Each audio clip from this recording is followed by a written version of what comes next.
Welcome to section 0.4 day 2, rational exponents.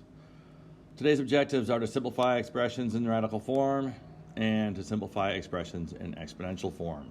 So our key concept today for rational exponents. So if b is a real number variable or algebraic expression and m and n are positive integers greater than 1, then b to the 1 over n is the nth root of b if the principal nth root of b exists. And b to the m over n is the same as the nth root of b raised to the nth power. Or you can put the nth root of b to the m power, where b to the m is under the radical. And we want to reduce m over n to be a simplified fraction, the most simplest form. Remember, no negative exponents are allowed in our final answers, and no radicals or rational exponents are allowed in the denominator. We have to undo those if we get them. So, simplifying rational exponents. We did something like this yesterday, but there's a different way to look at it. We could change this into x to the 21 over 4, y to the 15 over 4. This is one of the ways to look at it. Like I said, we did something similar yesterday, but now we're going to look at it just a little bit differently. So we can pull 4 goes into 21 5 times. So we have x to the 5th. We have 4 goes into 15 3 times. We have y cubed. And then remaining under our radical, we'd have 1x remaining, and we'd have a y cubed remaining. This is my simplified form. X to the 5th, y to the 3rd, and then the 4th root of xy cubed. Here we have 16 to the 3/4 over 16 to the 1/4. We do have the same base, and if you recall with exponents, if we divide the same base with exponents, we just have to subtract. We multiply the same base, we add. If we're dividing, we subtract. This is the same as 16 to the 3/4, and with exponents, minus 1/4. This is 16 to the 2/4. We have 16 to the 1/2. If it helps you, rewrite it as the square root of 16. But you could go right from here to here if you understand it. And our answer is 4. Now we have the 10th root of 32 over the 6th root of 2. We want to get the same base so we can work with the exponents. All right? So 32 is actually the same as 2 to the 5th power. And if you need to, do a factor tree. Like 32, what can we divide out? Well, we can do a 16 and a 2. Then we can do 4 and 4.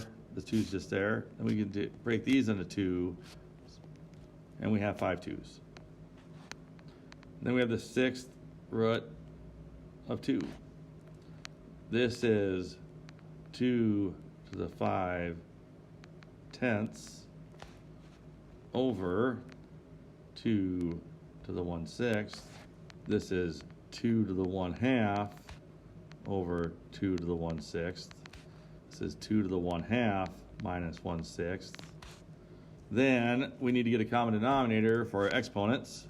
This equals 2 to the 3/6 minus 1/6, which is 2 to the 2/6, which is 2 to the 1/3, which is the cubed root of 2. And there is my simplified form. Now we're going to simplify 16 to the 1/4 over 16 to the 2/3. There's a couple of different ways to approach this. Since we already have the same base, I'm just going to use what we have right now and use the 16, and I'll change it a little bit later to a different form. We are going to use our properties of exponents. So we have 16 to the 1/4. Remember, when we divide, we subtract. So we have 16 to the 1/4 minus 2/3 for our exponent. We're going to get a common denominator. This is 16 to the 3/12 minus, and this is 8/12. So this becomes 16 to the negative 5/12. From here, we can't have negative exponents. So we're going to convert this and move it to the denominator. Remember, negative exponents make you move things. Now we have 1 over 16 to the 5/12. Well, here we have 16 can be broken down. We'll need to break it down because we can simplify this further. 16 is the same as 2 to the 4th power. This is all raised to the 5/12 power.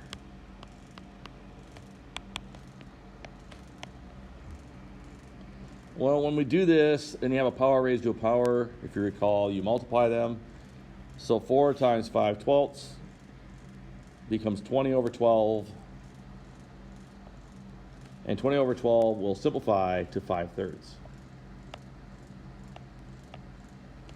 So now we have 1 over 2 to the 5/3 power. We are not allowed to have rational exponents in our denominator, so we need to do something to make that into an integer exponent in our denominator. So we want to make 5/3, do something to it to make it to the next integer, which is 6/3. To do this, we multiply the top and the bottom, numerator and denominator, by 2 to the 1/3 power. Because when we do this, we are going to add the exponents. This is 2 to the 1/3. 5/3 and 1/3 together is 6/3, which is 2 squared. So now we have 2 to the 1/3 over 4. And I'm going to do one last thing. Instead of having the rational exponent, I'm going to make this a cubed root of 2 over 4. This is my simplified form. I always try to get down to the most simplest form. Remember, no rational exponents in our denominators. So we have to do something to make the exponent a integer so we do not have fraction exponents in our denominators. All right, that is all for section 0.4 day 2, rational exponents. Thank you for watching and have a nice day.